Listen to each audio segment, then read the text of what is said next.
All right, welcome to another episode of Driving Cheap with Jeff.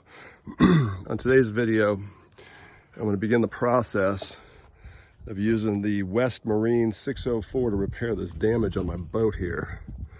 And I already had this fiberglass repair material right here. And I stepped this fiberglass matting and I ground this out with my Dremel, kind of feathered it back. And down here, the 604 is 3 different products mixed together, and I should be able to take these and layer them smallest to biggest on this mat. And it's a pretty small repair, so we're just going to start with the small pieces. We're going to bunch this in with this 610, yeah, the 610 adhesive. And all together for these 2 products was over $116. And you can actually glue lots of stuff. It's an epoxy adhesive. It has something else in it that I guess is necessary. And I'm going to clean it up with some acetone first before I apply this. And we're gonna go ahead and knead this stuff in, probably just with a rubber glove. Try to get it all mixed in and layer it onto the side of the boat the best I can. All right, so because this stuff is so expensive, I decided to mark the top of the container where the cap goes in. This has 2 parts, so that way I'm not going to contaminate the opposite side and cause the chemical to harden. So that was my first step before I actually pull it apart and put the dispenser head on. All right, so the 610 mixed with the fiberglass matting, it is curing like it's supposed to. And I got it pretty uniform. I'll come back tomorrow. It's gonna take a while for this to dry. It is curing. We'll come back, scuff it down, and we'll gel coat across it and try to match it the best we can. That's where I touched it right there. That's why I wanted to make sure it was curing. It is. I gotta sand it up anyways. Try to blend it. I'm gonna take the tape off and I'm gonna try to blend it in best I can. There's a couple other little places I used this stuff, and and some screw holes. And it's pretty solid stuff. It's thick. Pretty thick, which is nice. It doesn't run. It really doesn't run out, which is pretty good. And the fabric material really helps it stay in place. So I'm gonna come back tomorrow. We'll sand it. We'll gel coat it and see how it comes out. All right, so I finished with the 610. I'm gonna add some more tape. You can see the tape line. I think this is about where it was. I sanded this down so it'd have a little dip, just like here. Tried to get down in so I could get the gel coat to go over the top of it. It's nice and strong. I used some parts cleaner just to get the nooks and crannies. Sprayed that, wiped it. Then I used my acetone, wiped it with acetone. Now I'm gonna coat it with the Evercoat One Step Finish Premium Gel Coat. See how this comes out. I'm gonna give this boat a good detail when it's all done. I've got other places I'm gonna fix too. So let's see how this comes out. I'm gonna add some new tape. All right, so I'm back a couple days later, and it did kind of dry on me a little quick last time, but this is a couple different layers I put in here. And where I'm starting is down here, where it meets the gun rail. I want to get this perfect, and then base my sanding off of that. And I put tape so I wouldn't scuff too hard, and I wouldn't get out of this boundary area. I just want to work this down and get this smooth, and probably have to put another layer, kind of blend that in. I got all these little drops. I'm gonna have to do the same thing. Make sure I have enough tape so I don't over scratch, and then I could work my my levels of sandpaper. Like this here is 220. I brought some, now this stuff is all just dry sandpaper, but I do have wet sandpaper too. I brought 120, but I don't even think I'm going to need that for this project. I'm just going to go through and I'm going to start with 220 and work it from there. All right, so I'm actually using the little plastic scraper that I got from West Marine, and I'm just using the edge of the sandpaper to try to blend this smooth, to try to get this feather down, because this is my #1 priority, to make sure there is doesn't have any sort of line at the gun rail. It's got to be totally smooth so you can't tell.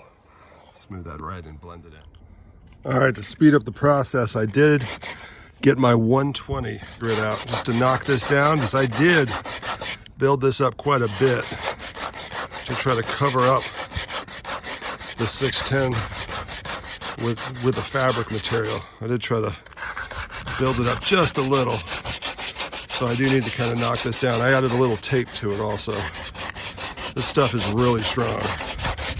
Stronger than I thought it would be. And the 120 is definitely doing a good job knocking it down. Better than the 220. So this is what I'll use. This is what I'll use when I rough this up. So I get a good bite down here. It's kind of hard to see. I keep this thing covered all the way up. Right here where the gel coat is rubbed off. Down there.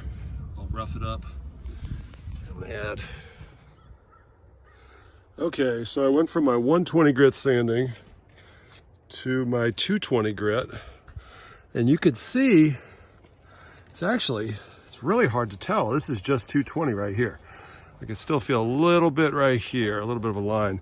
And what I'd like to do, and you can see right here, the damage never went all the way to the rail. I picked out whatever fell down in there, and it is pretty smooth. But what I'm gonna do is I'm gonna retape, and I'm gonna put a really thin coat and bring it out a little bit. I'm gonna bring it out of my work area just a little bit, but I'm gonna retape it a little bit bigger and just feather it out. Really, really light, watery coat. So it'll blend in a little bit. I think it'll blend in just a little bit better. It didn't take long to sand this stuff. It's really strong. Like whatever you put on there, it's gonna take a little effort to get off. But I think once I apply that, sand it back down with only 220, use a deep cut polishing compound, buff it out, step my compound, and then polish it and buff it. I think I'll be good. I think it's gonna look really good. You really won't be able to tell, or you won't be able to tell that there was actually a big section had knocked in. So we'll see how it goes. All right, so I'm gonna wipe this down with some acetone, and I'm gonna put another layer and just bring it out a little further to blend it in. I think that'll be a little better. And I noticed some little fine little lines were over here. I scuffed them out. I scuffed those down. Just try to blend it out just like you would on a car. And I'll get to this. I probably won't have time to sand these today. I've got some stuff to do with my son. So, which is fine. I need to come back tomorrow and do some more sanding. But you can see I raised this up. So we're just gonna scuff these down. I'm gonna start with that really heavy sandpaper. I just wanted to make sure these chips and everything got filled in nicely. This one right here. So that's what it looks like. The stuff is strong. All right, so I cleaned it up with acetone, scuffed it down, and I added another coat of the, added some more of the clear coat, the Evercoat. What stuff is called? This stuff here. The 5670. Stuff works really well. Just mixed up a little bit of it. And I had to use a foam applicator. I know you're supposed to use little plastic scrapers, but the foam applicator works fine. Yeah, it puts those little lines, but I could sand those out. So next time I'm gonna really lightly sand this. I might just work 400, hit it with 320 or 400. And I might even only wet sand this. Yeah, I might just wet sand it, except for right down here where I have to work that in. I might only wet sand it. Try to blend it, feather all this where these lines are, which you kind of can't avoid. I had some little spider cracks I wanted to get rid of. So I brought it out further, brought the work area out further. So we'll see how it comes out. All right, so I came back and I got all the rough patches down over here. I still have not machine buffed this yet, and I have not waxed it. I forgot my wax. So I went in here This is the area. You can kind of see the outline still. But I stepped my sandpaper, started at like 200, went to 400, then 600, and just washed it down with some 1200. And then I used a deep cut compound and a light cut compound. I kind of did the same thing down here at all my little chips. I'm gonna go over here, got a scratch. I'm just gonna fill that in with some gel coat. I wet sanded that with 1200 and cleaned it with acetone. It's not, that needs color. It's too deep. And but here, I think once I wax it and buff it, it's not gonna be that noticeable. I tried to sand the lines out. It's not easy to match, the colors just don't match. And I did step out the gel coat. That's a lot of layers. I feathered it in right in here. And it's really, I think once I machine buff it with wax, I think it's really gonna be not, I just have a couple wool pads. I don't think it's gonna be that noticeable. So we'll see when I come back and polish it. I'm gonna work on the hull now. All right, I'm about to wrap things up. This is my finished product. It's really, you could see it. If you look close, you could see the difference in the colors.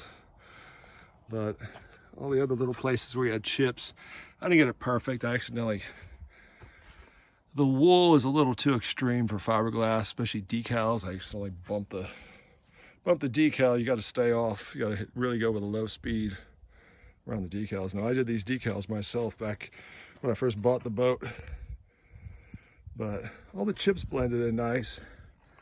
Over here, it's not perfect, but at least it's not a gouge. I'd rather it be a little bit raised up than sunken in. That's what the scratch was. Scratches, chips, all that. Not too bad. I cleaned up all my stuff and put one last layer. So when I come back tomorrow, I'm gonna power sand all this. If I'm not working, I'm gonna come back. You can see, covered up all the exposed fiberglass. Stuff is still drying. You can see I'm gonna have to sand that a lot, but the whole idea was to build this up so I can sand it down and not have any exposed fiberglass, and then polish it out. All this here will buff out, these little bits. It's not so much, I'm not really concerned about having a hull that doesn't have wax on it, but I want to polish what I can just to preserve it. It'll glide to the water a little better. And might do a little better on fuel. But you can see I built this up. And this takes a full 24 hours to really dry, but this is where it was really low. It's right here. Build that up a little more, come back tomorrow, sand it. Just any places where where fiberglass can potentially weep in water. All that stuff, you don't want any kind of water damage on these holes. All this here, I'm just gonna power sand this down. So we'll see how it comes out tomorrow. Yeah, if you like this video, please give a thumbs up and subscribe. Thanks for watching. All right, so I came back a little late today. I'm off, it's a weekday. Have all my gear. There's water out here, but still brought a bucket. Bleaching water, all this gas. I went to Kroger, 80 cents off, so I had to buy my gas today. Have all my stuff. There's a store over here.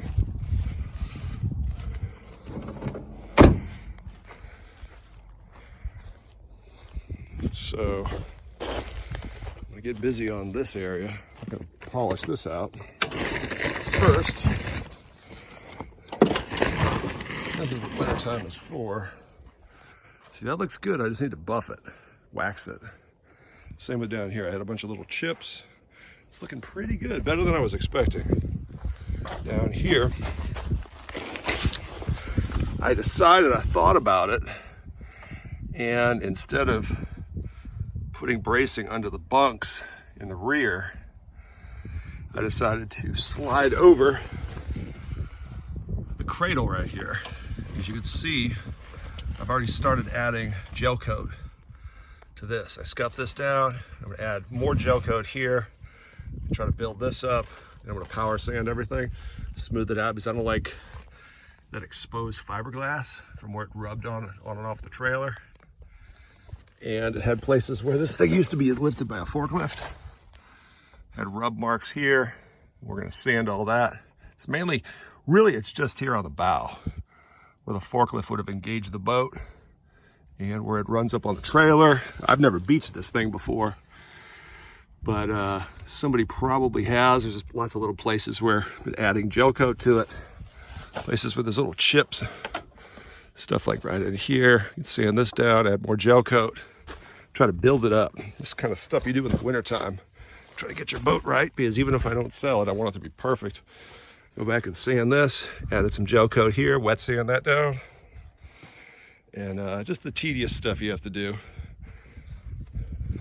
It's already pretty well serviced for the year. Do need to put some plugs in it, I think. But yeah, I didn't want to stress these bunks out anyways, because you don't want to put the weight of the boat all the way down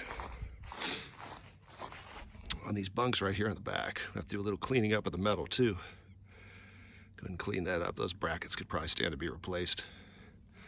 But the wood is good. The wood lasts. Can't remember what they typically make those out of, but pretty good. So I'm gonna go ahead and get busy with this. Like I said, I've got my generator, my air compressor. I'll be able to start sanding, and I can move the truck away if it's too loud. So let me get busy with this.